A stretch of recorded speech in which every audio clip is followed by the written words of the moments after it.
चलिए बच्चों पहले देखते हैं अभी P2.35 का क्वेश्चन नंबर 2 क्या कह रहा है इस क्वेश्चन में देखिएगा। Obtain N expansion for the centripetal force F acting of mass M moving with velocity v in a circle of radius r take dimensionless constant k equal to 1। ठीक है ना, नो प्रॉब्लम, जैसा भी अपन लोगों ने पहले किया वैसा ही ये क्वेश्चन। ठीक है ना, न्यूमेरिकल देखे जाना आप लोगों को हाइपर नहीं होना है, परेशान नहीं होना है, बहुत आसान और इजी क्वेश्चन है। ठीक है ना, इस चैप्टर के ज्यादा टफ ऐसे नहीं है कि आप लोगों को परेशान करे।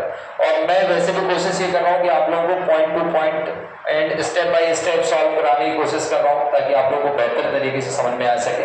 फिर भी अगर कोई दिक्कत रहती है तो आप मुझे कमेंट कर दीजिएगा, जो भी क्वेश्चन है उसके लिए आप लोगों के लिए स्पेशल वीडियो बना दूंगा दोबारा से, कोई प्रॉब्लम नहीं है। बस एक ही मोटिव है मेरा कि आप लोगों को अच्छे से न्यूमेरिकल समझ आना चाहिए। ठीक है ना, आप ही लोगों के लिए इतनी मेहनत कर रहा हूं मैं। ठीक है ना, और अगर किसी ने मेरे चैनल को सब्सक्राइब नहीं किया है तो आप लोग प्लीज चैनल को सब्सक्राइब करिएगा, लाइक करिएगा एंड शेयर करिएगा। ठीक है ना, चलिए तो देखते हैं इस क्वेश्चन की ओर।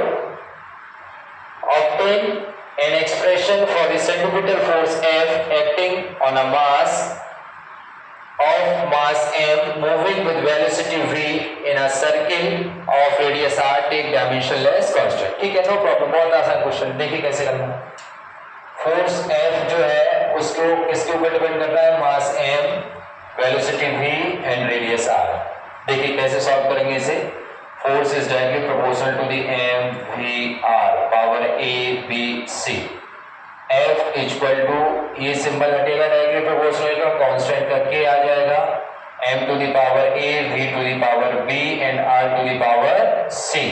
इन सब के डायमेंशन फॉर्मूला रखेंगे अपन लोग, m l t to the power -2। ठीक है, k का कोई डायमेंशन फॉर्मूला होता नहीं है मास के लिए, यानी कि m to the power a, velocity l to the power -1 and radius के लिए l to the power c। चलिए लिखिए आगे कैसे करेंगे इसको। m l t to the power -2 equal to m to the power a, l to the power b plus c and t to the power -b। ठीक है ना, clear है ना। चलिए अब अपन लोग इसका क्या करेंगे, कंपैरिजन करेंगे पावर का। ठीक है ना, पावर का जैसे ही कंपैरिजन करेंगे तो a इक्वल टू क्या हो जाएगा यहाँ से 1। ठीक है ना, l की पावर का कंपैरिजन करेंगे तो b plus c equal to 1। ठीक है ना, यहाँ से t की पावर का कंपैरिजन करेंगे तो माइनस के b इक्वल टू -2, माइनस से minus cancel out, b equal to 2 हो जाएगा। इसमें b की वैल्यू पुट कर देंगे, 2 plus c equal to 1, c equal to -1। देखिए अब अपने पास में a b c तीनों की वैल्यू है, उठा करके इसको इक्वेशन फर्स्ट मान लीजिएगा। तो लिख दीजिएगा क्या, put in equation first the value of a b and c। ठीक है ना, चलिए पुट कर दीजिए। इसमें क्या होगा अपना f equal to k m to the power a, यानी कि m as it is, v to the power 2 and r to the power -1। ठीक है, देखिए f equal to k m v square upon के r।